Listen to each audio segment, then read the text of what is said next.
Bonjour à tous. Aujourd'hui, jeudi, troisième entraînement de la première semaine de Sheiko 29. Au programme, une pyramide de bench, dont je vais vous montrer seulement les 6 séries les plus lourdes. J'ai choisi de les faire prises serrées pour me challenger un peu plus, parce que le volume à la première semaine ou dans le 29 tout court est pas très challengeant au niveau du bench. Je pose chacune de mes reps. Comme vous pouvez remarquer, l'impulsion que je fais avec mes jambes et mes fesses, c'est ce qu'on appelle au bench le leg drive. Je laisse la barre, s'accoter contre moi et même rentrer dans mes pecs. Ça me permet, en serrant les fesses, de donner une impulsion à la barre. Ça, c'est les deux séries les plus lourdes. 313 livres, précisément. Le programme demandait 308, mais j'arrondis pour mettre 3 plates de chaque côté, de 45 livres et un 20 kg. Après, il y a des back offsets, un 2x3 à 291. Il y avait d'autres séries par après aussi que je montrais pas. Ça, c'est une pyramide. Il y avait une série de 4 à 70%, une série de 6 à 60 et une série de 8 à 50. 291 pour moi, c'est mon 75%. 313, c'était mon 80%. Après, on passe au squat, qui était un 5x3 à 75%, c'est-à-dire 395. J'avais le dos vraiment fatigué du deadlift de mardi, mais ça a somme toute bien été. Vous pouvez voir ma technique au squat. Moi, je ne vais pas vraiment asseoir très loin en arrière. J'utilise beaucoup le knee travel, c'est-à-dire je pousse mes genoux vers l'avant et l'extérieur. Je me sens plus à l'aise comme ça.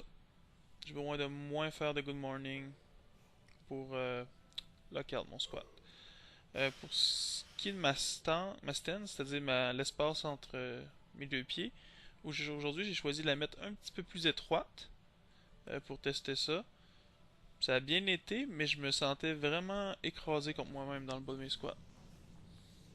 Je me sentais pas fort, ou je me sentais pas puissant quand j'arrivais pour décoller.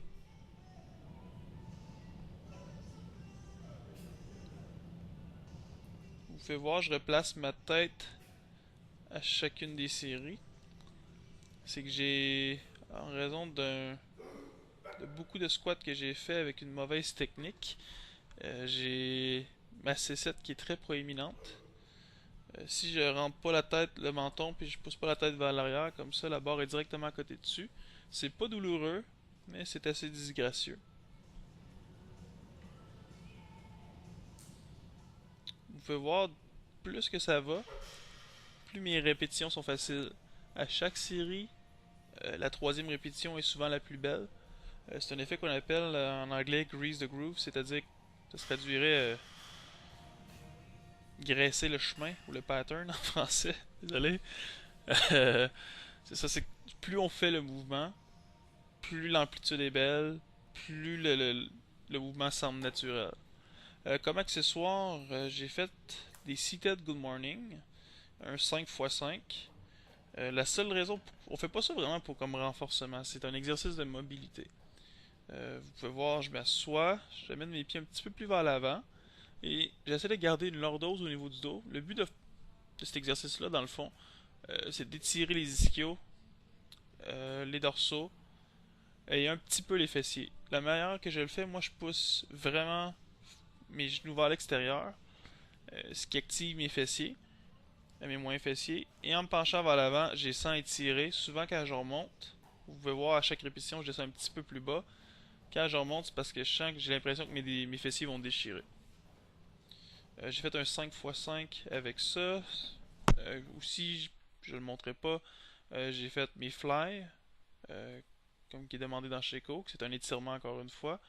J'ai fait du T-bar row, 4-5 séries de travail et des abdos. Fait que c'était tout pour aujourd'hui.